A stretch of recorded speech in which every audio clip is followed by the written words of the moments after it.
അങ്ങനെ എമ്പുരാൻ കണ്ടു.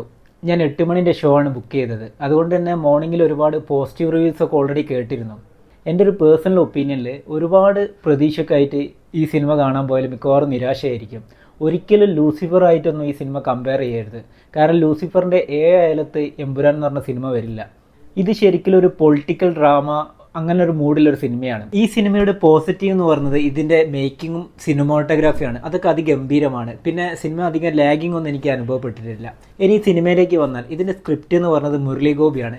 പുള്ളിയുടെ സിനിമകൾ കണ്ടവർക്കറിയാം പുള്ളി പറഞ്ഞു പോകുന്ന ഒരു പൊളിറ്റിക്സ്. അതിപ്പോൾ കമ്മാര സംഭവം ആണെങ്കിലും ലെഫ്റ്റ് ആണെങ്കിലും പിന്നെ ടിയാനാണെങ്കിലും ഇതിലൊക്കെ പുള്ളിയുടെ രാഷ്ട്രീയ നിലപാട് വ്യക്തമായിട്ട് കാണിച്ചിട്ടുണ്ട്. അത് ഈ സിനിമയിലും അതേപോലെ തന്നെ കാണിക്കുന്നുണ്ട്. ഇതിൽ 3 പാർട്ടിയും വ്യക്തമായിട്ട് ഇത് വിമർശിക്കുന്നുണ്ട്. ഇപ്പോൾ BJP ആണെങ്കിലും LDF ആണെങ്കിലും UDF ആണെങ്കിലും ഈ 3 പാർട്ടിയെ നല്ലോണമായിട്ട് കൊട്ടുന്നുണ്ട്. സിനിമ തുടങ്ങുന്നത് തന്നെ ഒരു ട്രെയിൻ ട്രാജഡിയിലാണ്. അത് പിന്നീട് ഗുജറാത്ത് കലാപത്തിലേക്ക് നയിക്കുന്നതൊക്കെയാണ് കാണിക്കുന്നത്. ഇനി കേരളത്തിലേക്ക് വരികയാണെങ്കിൽ കാരണഭൂതം, തിരുവാതിര, മാർഗംകളി, പിന്നെ കറുത്ത മാസ്ക്, ചെക്ക് ഡാം അഴിമതി, ഇതൊക്കെ സിനിമയിൽ പറഞ്ഞു പോകുന്നുണ്ട്.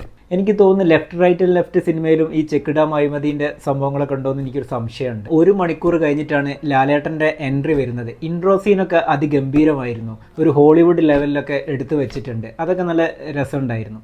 പക്ഷേ ഈ സിനിമയിൽ ലാലേട്ടൻ ഒരു ഗസ്റ്റ് റോൾ പോലെയാണ് എനിക്ക് തോന്നിയത്. ലൂസിഫർ എന്ന സിനിമയിൽ വെറും 40 മിനിറ്റേ ലാലേട്ടനുള്ളൂ. പക്ഷെ നമുക്കത് ഫീൽ ചെയ്യുന്നില്ല. പക്ഷേ ഈ സിനിമയിൽ അത് വ്യക്തമായിട്ട് മനസ്സിലാവുന്നുണ്ട്.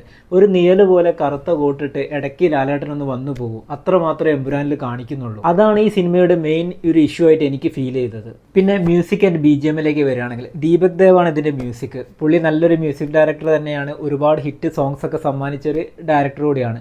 പക്ഷേ ഈ സിനിമയിൽ പുള്ളിയുടെ മ്യൂസിക് തീരെ വർക്കൗട്ടായിട്ട് എനിക്ക് തോന്നിയിട്ടില്ല. ഒരു എക്സാമ്പിൾ പറയുകയാണെങ്കിൽ ഈ സിനിമ തിയേറ്ററിൽ നിന്ന് കണ്ടവർക്കറിയാം. ഈ സിനിമയുടെ തുടക്കത്തിൽ ബജ്രംഗ് എന്ന് പറഞ്ഞ ഒരാൾ ഹെലികോപ്റ്ററിൽ വന്നിട്ട് ഒരു സ്ലോ മോഷനിൽ നടക്കുന്നൊരു സീനുണ്ട്. അതിൽ ബാക്ക്ഗ്രൗണ്ടിൽ ചെണ്ടയും പിന്നെ അങ്ങനെ ഒരുപാട് എന്തൊക്കെയോ ഒരു ഇൻസ്ട്രുമെൻ്റ് വെച്ചിട്ട് ഇങ്ങനെ ബീറ്റ് വരുന്നുണ്ട്. അത് തിയേറ്ററിൽ നിന്ന് കേട്ടിട്ട് ചെവിട് അലച്ചിട്ട് ഭയങ്കര ഒരു ബുദ്ധിമുട്ടുമായിട്ട് തോന്നി. അങ്ങനെ പല സ്ഥലത്തും BGM ഒന്നെങ്കിലും ഒരു മാച്ച് ആവുന്നില്ല, ആ ഒരു സീനിന് മാച്ച് ആവുന്നില്ല. അതല്ലെങ്കിൽ ഓവറായിട്ട് ഒരു സൗണ്ട് എഫക്റ്റ് പോലെ തോന്നി. അതേപോലെ തന്നെ ഇതിൽ 1-2 സോങ് ഉണ്ട്, അതൊന്നും യാതൊരു ഇമ്പാക്റ്റും എനിക്ക് ഫീൽ ചെയ്തില്ല. എൻ്റെ ഒരു പേഴ്സണൽ ഒപ്പീനിയനിൽ ഇതിലിപ്പോൾ സുഷിൻ ശ്യാമോ അല്ലെങ്കിൽ ക്രിസ്റ്റോ സേവറോ അവർക്കൊക്കെ കൊടുത്തിരുന്നെങ്കിൽ, ഈ മ്യൂസിക് കൊടുത്തിരുന്നെങ്കിൽ കുറച്ചും പാടെ ബെറ്റർ ആയേനെ. ഇപ്പോൾ ഒരു എക്സാമ്പിൾ പറയുകയാണെങ്കിൽ മാർക്കോ എന്ന സിനിമ, അത് തിയേറ്ററിൽ കണ്ടവർക്കറിയാം.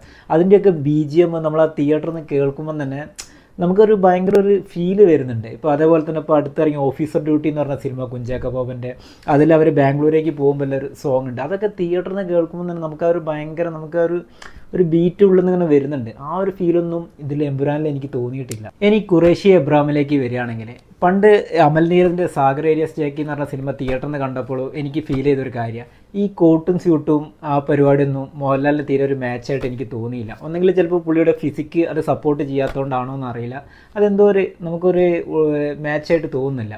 ഇനിയിപ്പോൾ ഈ സിനിമയിലേക്ക് വരികയാണെങ്കിൽ ഈ സിനിമയിൽ ജസ്റ്റ് ഒരു ബ്ലാക്ക് കോട്ടൊക്കെ ഇട്ടിട്ടാണ് പുള്ളി വരുന്നത്. പക്ഷെ നമുക്ക് അങ്ങനെ ഒരു ഇമ്പാക്റ്റോ അല്ലെങ്കിൽ ഒരു ഫീലോ ആയിട്ടൊന്നും എനിക്ക് പേഴ്സണലി തോന്നിയിട്ടില്ല. നേരെ മറിച്ച് ഇതിൽ സ്റ്റീഫനായിട്ട് പുള്ളി വരുന്നൊരു സീനുണ്ട്, ഒരു ജംഗിൾ ഫൈറ്റ് ഉണ്ട്, കാട്ടിൽ നിന്ന് വരുന്ന ഫൈറ്റ്.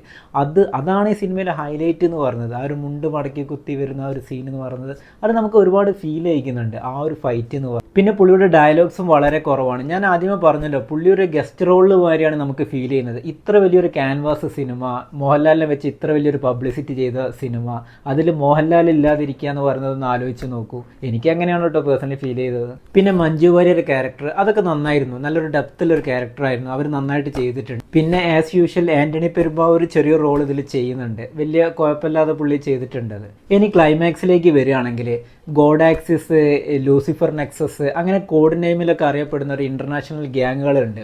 അതിൽ ഒന്നാണ് KA ഗ്യാങ് എന്ന് പറയുന്നത്, ഖുറേഷി എബ്രാം ഗ്യാങ്, മറ്റേത് ഷാങ്ഹായ് എന്ന് പറഞ്ഞ വേറൊരു ഗ്യാങ്. അങ്ങനെ വലിയൊരു ഗ്യാങ്ങിൻ്റെ ഒരു ലീഡറാണ് മോഹൻലാൽ എന്ന് പറയുന്നത്. എബ്രാം എന്ന് പറഞ്ഞിട്ട് ഖുറേഷി എബ്രാം എന്ന് പറഞ്ഞൊരു ഗ്യാങ് ലീഡറാണ്.